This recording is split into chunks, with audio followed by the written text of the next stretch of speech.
हर हर महादेव। जय श्री शंभू। श्री शिवाय नमस्तुभ्यम। कैसे हैं आप लोग? आशा करती हूँ कि भगवान भोलेनाथ की असीम कृपा आप सभी पर बनी रहे, आप सभी स्वस्थ हो, अच्छे हो। इसी कामना के साथ आज हम सुनेंगे सावन मास की कथा अध्याय 11। तो चलिए मन में भगवान भोलेनाथ का ध्यान करते हुए कथा को सुनते हैं।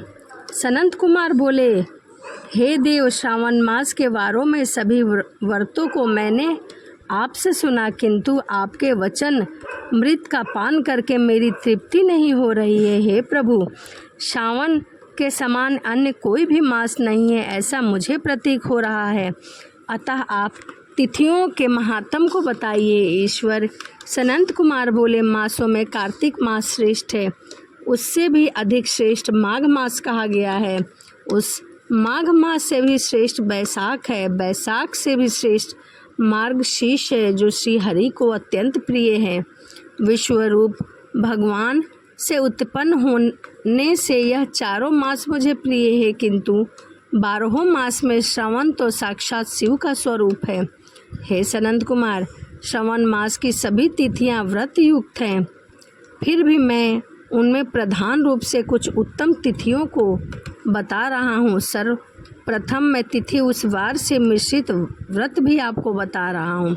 श्रवण मास में जब प्रतिपदा तिथि में सोमवार हो तो उस महीने में 5 सोमवार पड़ते हैं। उस श्रावण मास में मनुष्य को रोटक नामक व्रत करना चाहिए। यह रोटक नामक व्रत 3.5 महीनों का होता है। यह लक्ष्मी की वृद्धि के लिए करना चाहिए। हे मुनि, मैं उसका विधान बताता हूँ, आप सावधान होकर सुनिए। श्रवण मास के शुक्ल पक्ष में प्रतिपदा तिथि को जब सोमवार हो तो विद्वान प्रातः काल उठकर संकल्प ले कि हे सुरेंद्र, हे प्रभु, मुझ पर कृपा करिए और मैं यह व्रत करना चाहता हूँ। उसके बाद अखंडित बेलपत्र, तुलसी दल, नीलोपत्पल, कमल पुष्प वाला, कहलार पुष्प, चंपा तथा मालती के पुष्प, आग के पुष्प, उस ऋतु का काल में होने वाले नाना विधि अन्य सुंदर पुष्पों को लेकर महादेव की प्रतिदिन पूजा करनी चाहिए। विशेष रूप से रोटकों का प्रधान नैवेद्य अर्पित करना चाहिए। उनमें से 2 रोटक ब्राह्मण को दे, 2 रोटक स्वयं भोजन करे और 1 रोटक देवता को नैवेद्य के रूप में अर्पित करें।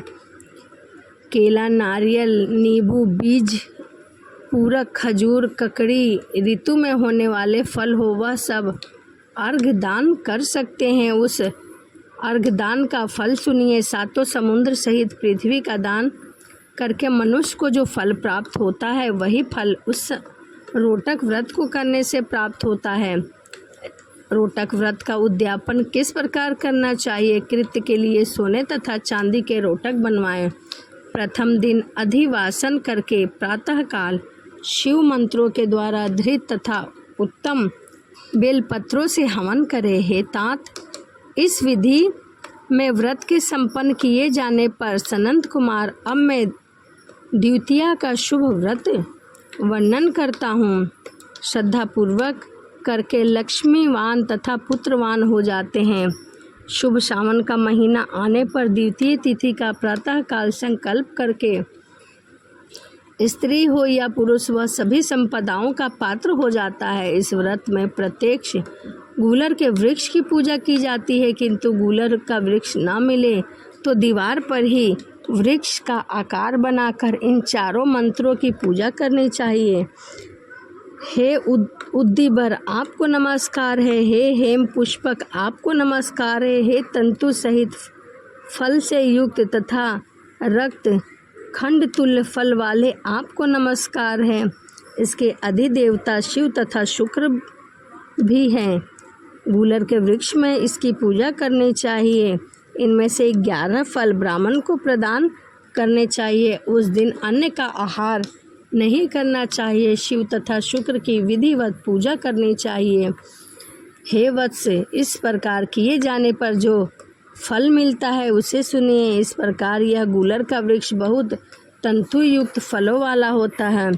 उसी प्रकार व्रत कर्ता भी अनेक पुत्रों वाला होता है और उनके वंश में काफ़ी वृद्धि होती है। यह व्रत करने वाला स्वर्णमयी पुष्पों से युक्त वृक्ष की भांति लक्ष्मीपद हो जाता है।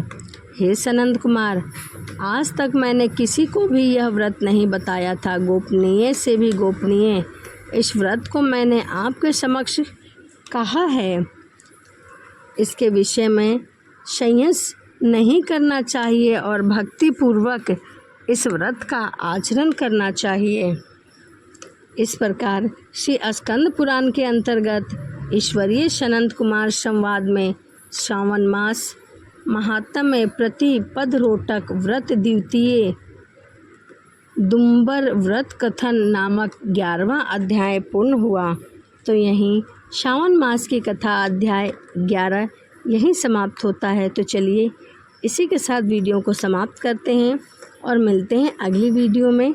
सभी को हर हर महादेव, जय शिव शंभु, श्री शिवाय नमस्तुभ्यम।